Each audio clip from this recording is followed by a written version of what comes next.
Oi, eu sou o Cypher e acho que você já deve ter ouvido falar de uma banda que um dia já foi emo, mas hoje é pop punk. Panic! At the Disco.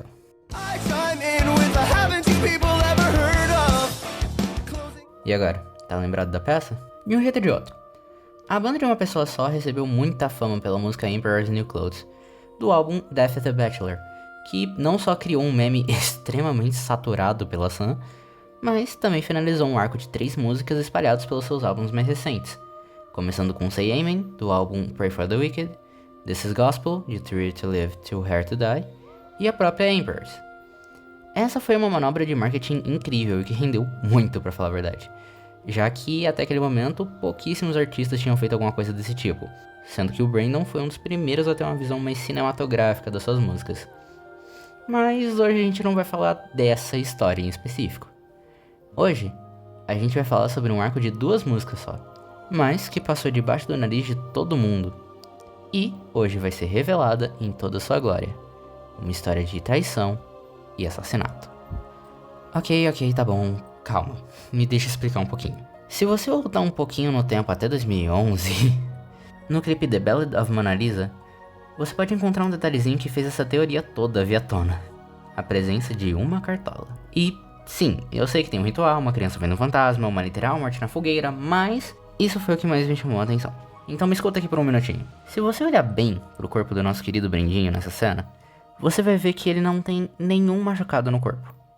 Nem tem nenhum indício visual de ter sido afogado ou queimado. Sendo assim, dá pra imaginar que ele foi, no mínimo, envenenado. Afinal, é um jeito de matar uma pessoa sem deixar nenhum tipo de marca. E como a gente não entra em biópsias, não tem como ver por dentro.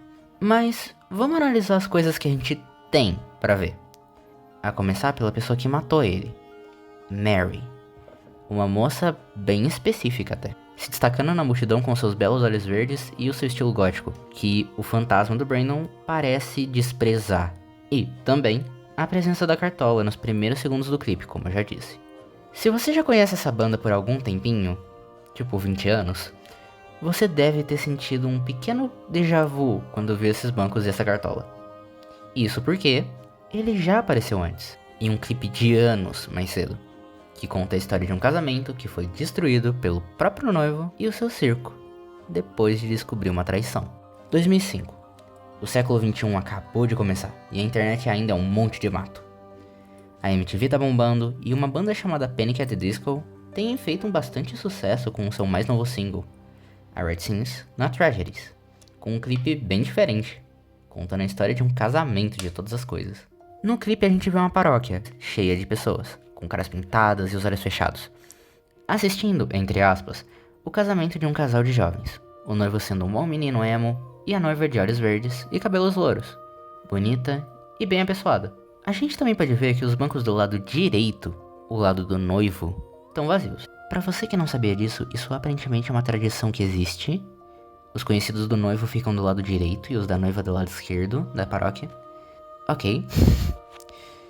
Voltando. Até que uma coisa bem curiosa acontece.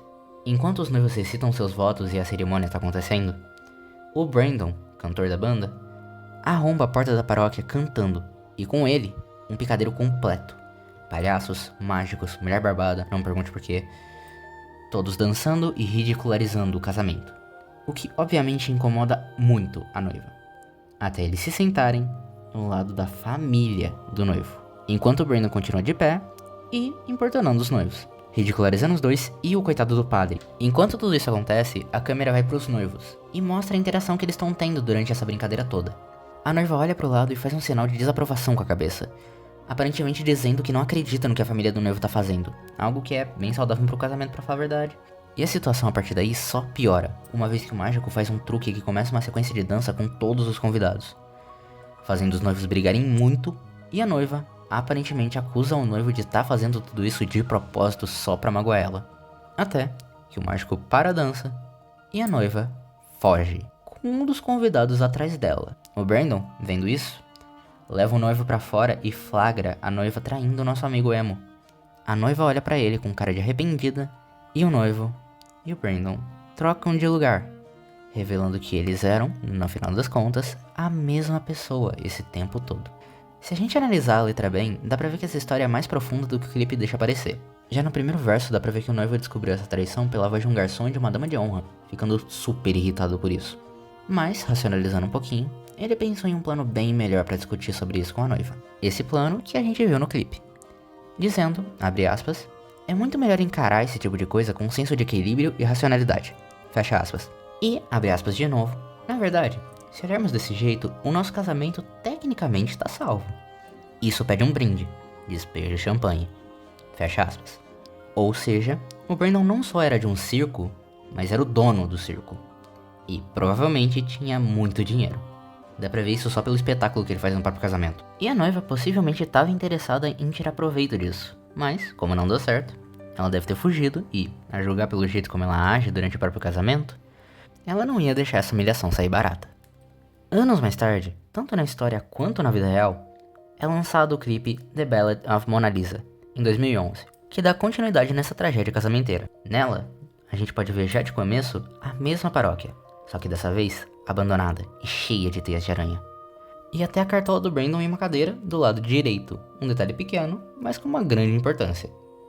Já que deixa claro que não só essa é a mesma paróquia, como também apresenta as mesmas pessoas. A porta fecha, e quando ela abre de novo, a gente se depara com o que parece ser uma festa. O dono do picadeiro agora cantando com animação enquanto mexe em máquinas gigantescas e que soltam vapor. E o ritual começa.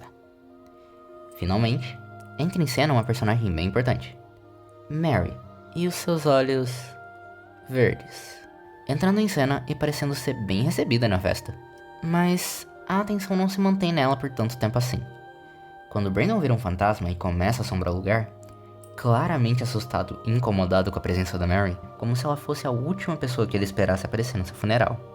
Quem dirá fazendo todo um ritual para descobrir quem assassinou ele. Você já tá entendendo onde eu quero chegar, né? Isso fica ainda mais solidificado se você perceber que enquanto ela molha o corpo, a câmera passa por cima dos dois enquanto a Mary olha pro cadáver, pensativa, como se os dois já tivessem um passado juntos. O fantasma parece muito apreensivo e frustrado, olhando em volta com aflição, e só isso já deixa mais do que na cara que alguma coisa tem que estar errada. Alguma coisa que envolva a moça de cabelo preto que chegou do nada. Até chegar à realização de que ainda pode revelar sua assassina, através da Mona, uma criança que, curiosamente, não se assusta quando vê o Brandon, e parece até gostar dele. Talvez a filha dele com outra pessoa, não sei, isso não é claro e muito menos importante pra teoria no momento. E assim a gente termina o clipe com a bruxa sendo queimada, onde é dito, abre aspas, ela pinta as unhas com precisão. Ele percebe as garrafas de gin vazias e toma um momento para analisar os pecados que ela apagou. Fecha aspas. Se isso não parece um perigo pra você, eu temo pela sua vida. Mas, de qualquer maneira, vamos dar uma voltinha pelo mundo da intoxicação por álcool nos anos de 1800 e sabe-se lá quando. Afinal, é nessa época que a gente deve estar procurando o que a gente precisa pra razão da morte dele. Quando uma pessoa toma quantidades muito altas de álcool em pouco tempo, ela pode ter o que é chamado de intoxicação por álcool, um nome bem criativo. O que muitas pessoas acabam vendo como uma coisa bem pequena. Mas em casos mais graves, pode sim ser fatal para qualquer um. Níveis altos de álcool no sangue podem aumentar consideravelmente por até 40 minutos, mesmo depois que você já tenha parado de beber, levando a coisas como sufocamento no próprio vômito, parada respiratória, derrames e até ataques cardíacos. Isso, citando algumas coisas causadas só por ingerir o álcool. Uma pessoa embriagada a esse ponto pode muito bem cair e bater a cabeça, ter uma hemorragia ou até pior. E é bom lembrar que nesse caso, a gente não tá falando daquele gin seco e fraco que você vê por aí hoje em dia nas lojas. Aqui é o século XVIII. O negócio era potente. Sente a pressão do negócio. A concentração deles podia chegar até 45% de álcool por garrafa. O que, para comparar para vocês meus amigos que não bebem, é basicamente a mesma coisa que o whisky e quase 10 vezes maior do que cerveja. Para uma pessoa média sofrer envenenamento alcoólico com alguma coisa desse nível, são necessários só 44 ml da bebida, que é menos da metade de um copo americano. Isso imaginando que a bebida seja gin puro. Sim, meus amigos, nessa época o gin chegava a ser contrabandeado em becos e era praticamente proibido de tão potente que era. Então, eu acho que algumas garrafas talvez sejam mais do que o suficiente para Mary se vingar do casamento arruinado. Um simples álibi besta que nem a gente ainda se falava porque eu vendi algumas coisas pra ele, então eu achei que devia vir no funeral dele, sendo a desculpa perfeita para ela levar qualquer suspeita de assassinato pra longe de si e garantir que ele vai ser sepultado com segurança e sem revelar o que ela fez. E é isso, meus queridos. Essa é a história escondida por trás de Panic! At the Disco. O que você achou? Claro, eu sei que tem uma cacetada de pontas soltas nessa teoria. Tipo, por que o cabelo dela mudou de cor, ou por que só ela foi queimada e as outras pessoas que fizeram o ritual não foram. E, sendo bem honesto, eu tinha toda uma teoria preparada pra não só explicar isso, mas também juntar ela com um arco de This is Gospel. Mas quando eu fui analisar, ela acabava rasgando mais buracos do que tapava nessa teoria. Tem algum furo que você viu ou não? Alguma coisa que possa agregar na teoria?